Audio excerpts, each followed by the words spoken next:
In this video, I will predict prices for the end of 2022 and 2023 for 10 stocks. It will be Abbott Laboratories, Costco Wholesale, Netflix, PayPal, Schwab, BHP Group Linde PLC, CVS Health, T-Mobile, and JD.com. Push the like button and let's go. Here you can see Abbott Laboratories, average price to sales 4, and now it is 4.8, a little bit overpriced. And definitely it is not a good idea to buy it right now because we can expect $107 and $117. Costco sales improving their margin, and now it is 2.5. I think it is better than just 2%, but anyway, average price to sales 0.7. and price to sales are now over 1, and that is why this stock is extremely overpriced from my point of view, and I think my model correlates really well if we're using average price to sales number.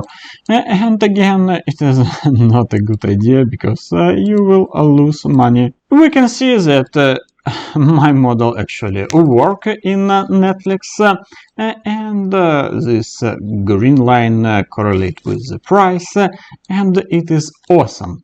With price to sales 7 and CAGR only 10%, we can expect 515 and 566. I think this stock absolutely awesome to buy right now, and I'm holding a little bit. Nothing to add here. Price to sales now 5.5, and I think for 2022 we can use maybe CAGR close to 20%, because it's 27, 24, 18, maybe it will be 20 in the end of 2022. And if I will use 20% CAGR, you can see that numbers even better. Here you can see PayPal, and it is close to buy, but I'm not holding it because competition in this segment quite high, and if it will be a little bit lower, maybe $120, it will be a really nice upside to hold it, 33%. Now I'm expecting 0 total return in 1 year, that is why I'm not holding it. Price to sales 7 and CAGR 10% in my model, and you can see average price to sales 7.3. Here you can see charts for Schwab Corporation, and you can see how it works. I think green line is super close to the price, but now I definitely wouldn't buy it because I'm expecting minus 20% in this stock, and it is not for me. Average price to sales 6, CAGR 10%, and I'm using the same numbers.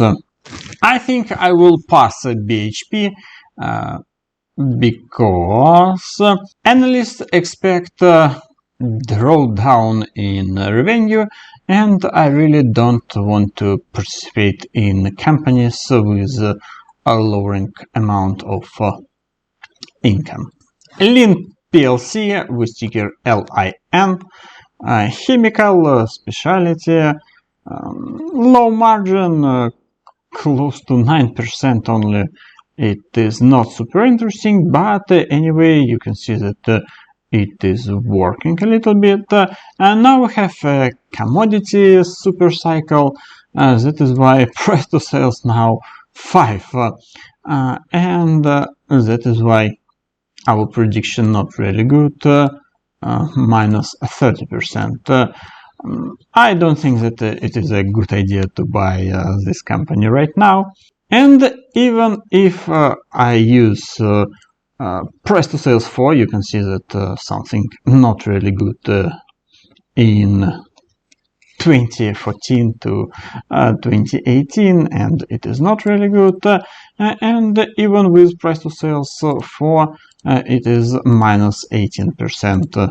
It is a little bit interesting because with price to sales 0.5 we can see that chart correlate with the price not really well, but anyway with these numbers we can expect some money, but I suggest you to research this company before buying anyway.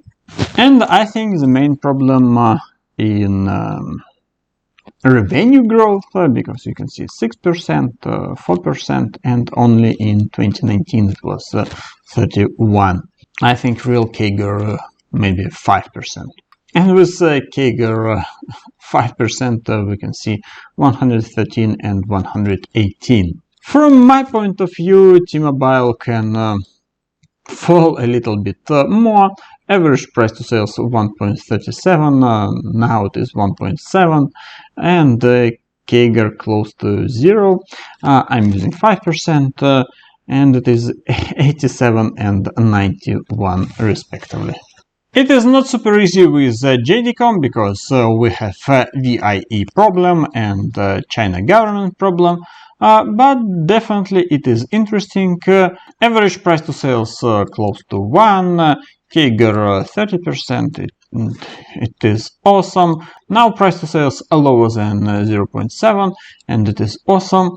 I think this model work really good, and someday JD.com will come back to normal prices, or maybe no. With price to sales 1 and CAGR 30%, we can expect 134 and 174.